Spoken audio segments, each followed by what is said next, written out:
Hi, welcome to the Trial by Jennifer YouTube channel. This is part 3 of a 12-part series on how to land that high-paying job. And my name's Jennifer Butterfield. And today we're going to be talking about the power of negotiation when negotiating a salary. Before we get into what negotiation is, the types and styles of negotiation, and tactics and tips for setting ourselves up for success, I think it's important to mention that 80% of negotiation is preparation. So only 20% of negotiation and successful negotiation is actually sitting down at the table, engaging in the back and forth, trying to find an agreement. So before we sit down at the table, I think it's really important to consider a few things to prepare. The first being doing research, getting really clear about what the market average salary is for this role, identifying different key qualifications and education in terms of work experience, and matching those figures up to what your ideal salary range might be. So a great way to do this is to look on Glassdoor.com or Fishbowl, and you can kind of gauge what the average salary is for somebody who might possess similar qualifications. And it's important to consider things like cost of living. So where was this salary posted and what year, because of things like rising cost of inflation and cost of living being different from city to city. I think once we have an ideal range in mind, being really clear about what the ideal figure is going to be, and then where we're going to start the negotiation, and the lowest possible number we would consider before walking away from the table. So having those 3 numbers in mind, the second tip to prepare is dressing for success. Even if the negotiation is done in writing and it's not face-to-face, or you are walking into an interview, or sitting down at a computer to do a Zoom interview, doing whatever needs to happen to be sure that there is a feeling of confidence and dressing appropriately and professionally, and being mindful of different industries have different dress codes typically. So some tech companies typically are more relaxed and oftentimes will encourage employees to wear business casual attire, whereas other firms might be more business professional. And so getting a good idea when you're doing your research on what the industry norm is for professional clothing. And then the third preparation tip is to bring 3 to 5 copies of a resume. Ideally, if it's a hard copy, it's going to be on a nice piece of paper, or if it's a Zoom interview, being sure that every single person in the interview or the negotiation has a copy of your resume. Bringing 2 pens, being sure they both work. You never know when you're going to need to sign something.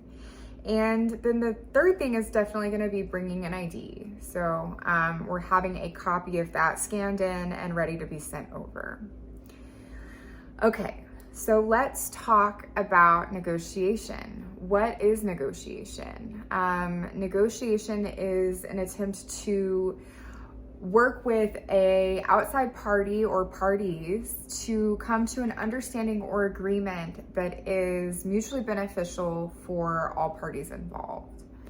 And let's talk about the different types of negotiation. And I was taught through my education at St. Edward's University, getting a bachelor's degree there, that there are 4 types of negotiation most commonly used in negotiation strategies, and they are avoiding,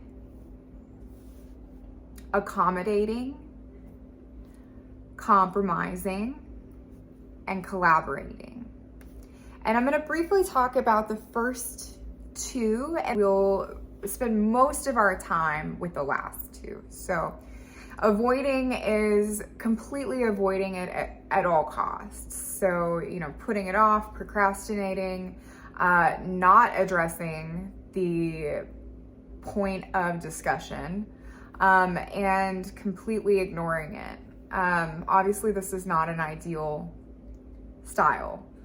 Accommodating would be to almost wave the white flag and surrender and say, okay, however you want it, right? And I think so much of our society has people-pleasing tendencies these days, and it can be really easy to be accommodating when somebody is concerned about their livelihood that's on the line. And when they go into a salary negotiation, a lot of times they are willing to accept any offer that's given to them on the table because there is this fear that they won't be able to pay their bills, or they won't be able to find another job, or their skills and qualifications won't be recognized, and they may not get this opportunity again. And a lot of people agree to a job offer without entering into a negotiation. And so we want to avoid accommodating as well, because we really want to get a high-paying job.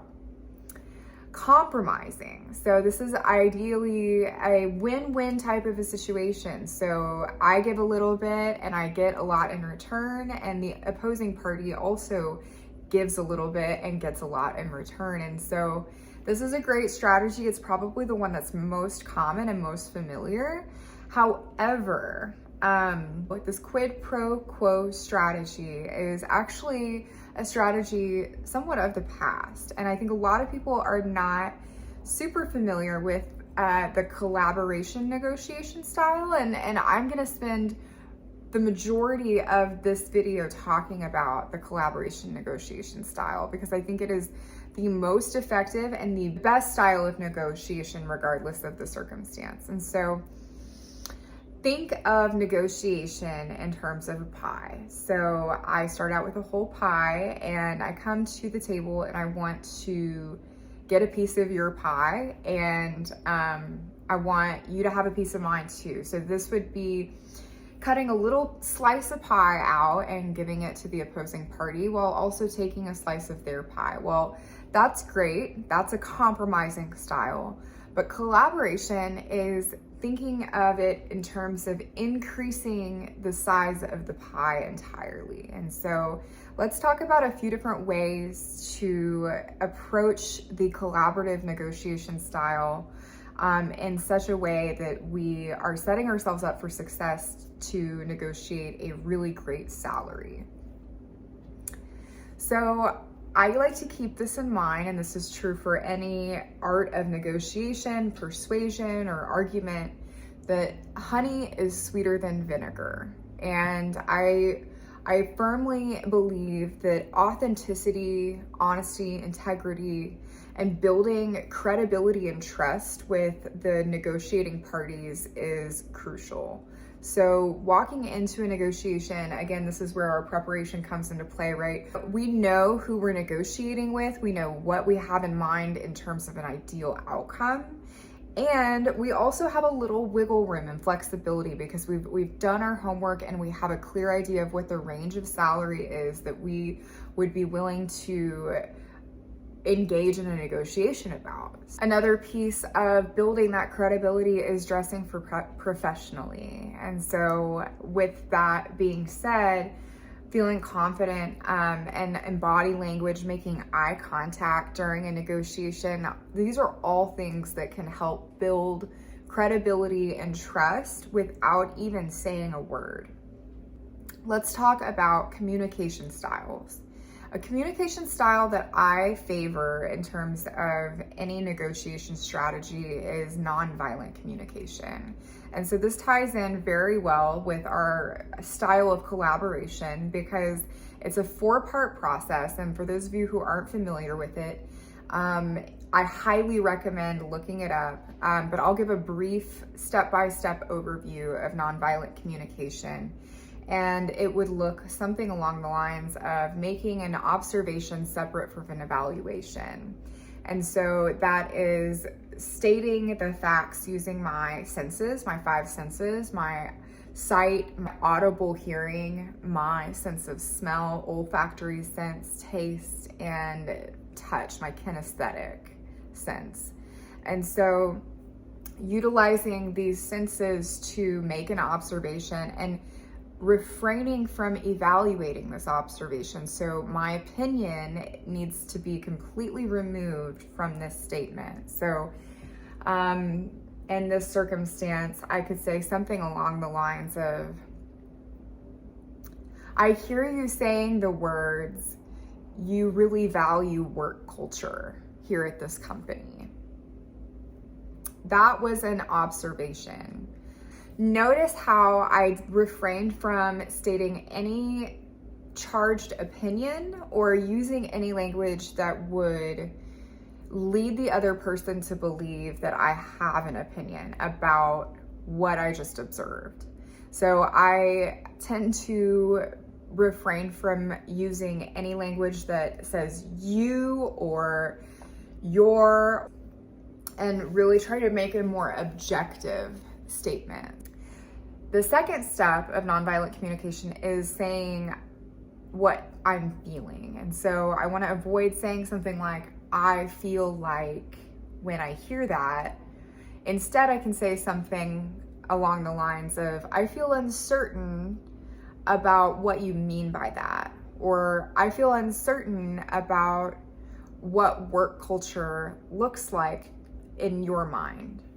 The next step in nonviolent communication is identifying my need. So my need being, I'd really like to know more about that. Would you mind sharing more about the work culture with me?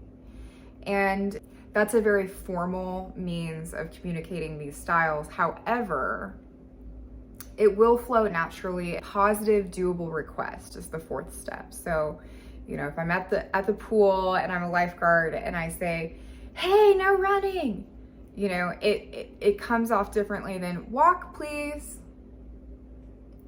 So now that we've talked about communication style, let's discuss the importance of emotional intelligence in negotiating a salary.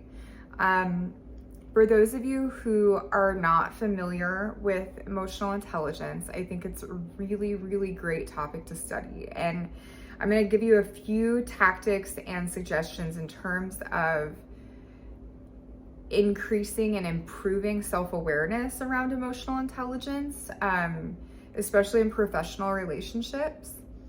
So one of those ways is to practice listening and doing so in a way that's actively listening. And so this is a great exercise, grabbing a partner, sitting down, setting a timer for 5 minutes, and one person is going to be the person who is actively listening, and the active listener doesn't nod or reaffirm or say mm-hmm or wow or give any feedback during those 5 minutes.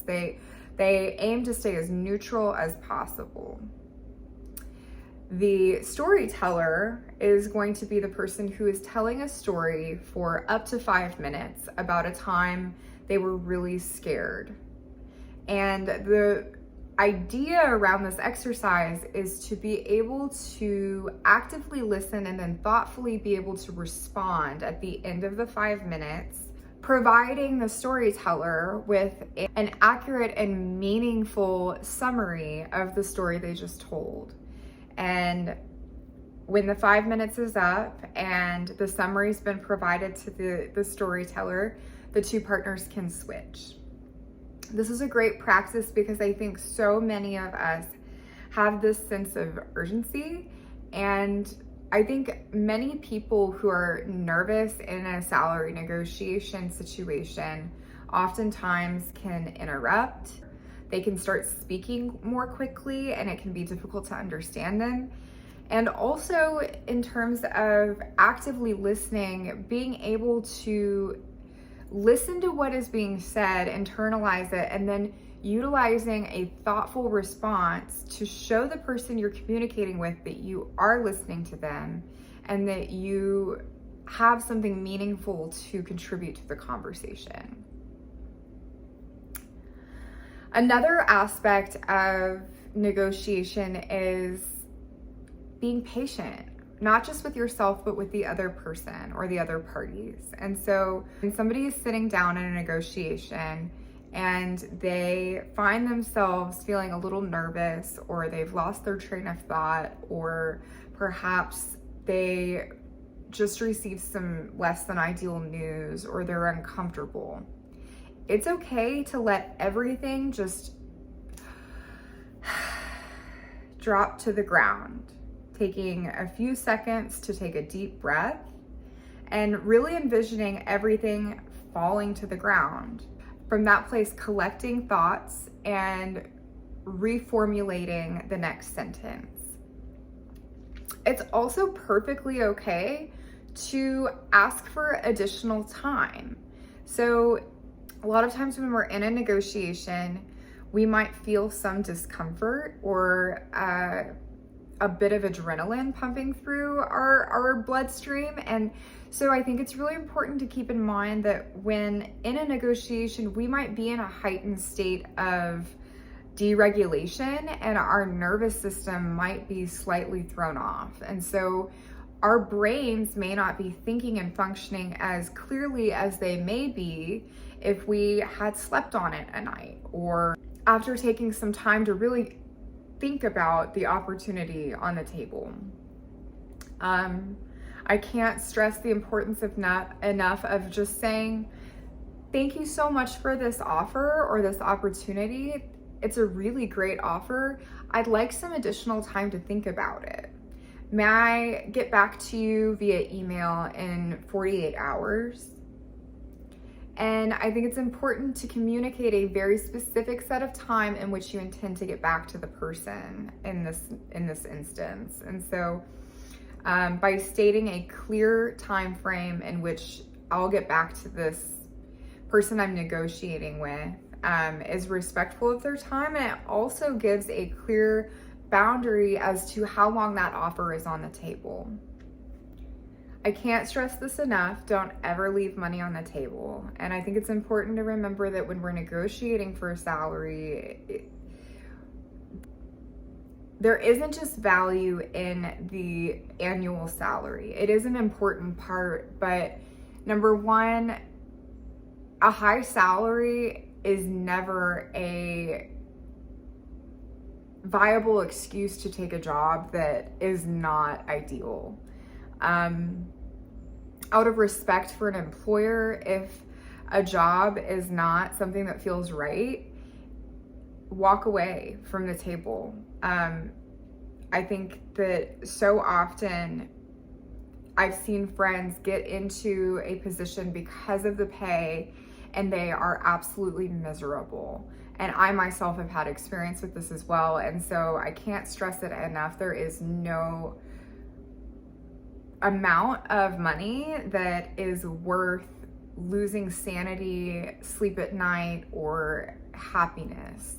Our time is our most precious resource. And it's the only limited resource. So given that our time is so precious, don't waste time in a job that isn't the right fit, no matter how much money is being offered. I think that there's also a lot of power in asking open-ended questions. And so doing so in a strategic way to identify how a particular party feels about a certain topic without directly asking them what's on your mind. And so anchoring and framing is the name of this. And so anchoring a question and framing it around the sense of wanting to know something without being super direct. Lastly, I will wrap up with saying it is so important to put ourselves in the shoes of the opposing party. When we can see eye to eye with anybody that we're negotiating with, whether it's one or two or multiple parties, being really clear that if I step into their shoes and see where they're coming from, we are more likely to find a solution together because we are looking at it from the same perspective. And so rather than thinking of it as opposing viewpoints or butting heads or going back and forth, think of it as I'm gonna get shoulder to shoulder and we can walk and embark on this journey together. I've found that that has been a really great way to, again, build rapport, formulate a larger pie, and also really enjoy the process while doing it and strengthening communication skills and professional relationships overall. Thank you so much for tuning in to this episode of How to Land That High Paying Job. This has been The Power of Negotiation, and I look forward to chatting a little bit more about some negotiation related topics in episode 10 and 11, where we're going to be talking about BATNA, which is an acronym for the best alternative to a negotiated agreement, which is what you'll have in your back pocket walking into a negotiation that will allow you the confidence to walk away from the table when you need to, as well as knowing your worth. And so we'll be revisiting negotiation in episode 10 and 11. And next week, we'll be talking about leveraging character references. So that will be next Sunday, July 30th at 8 p.m. Central Time. And it has been so wonderful chatting about one of my favorite topics, negotiation, and I will see you all next week.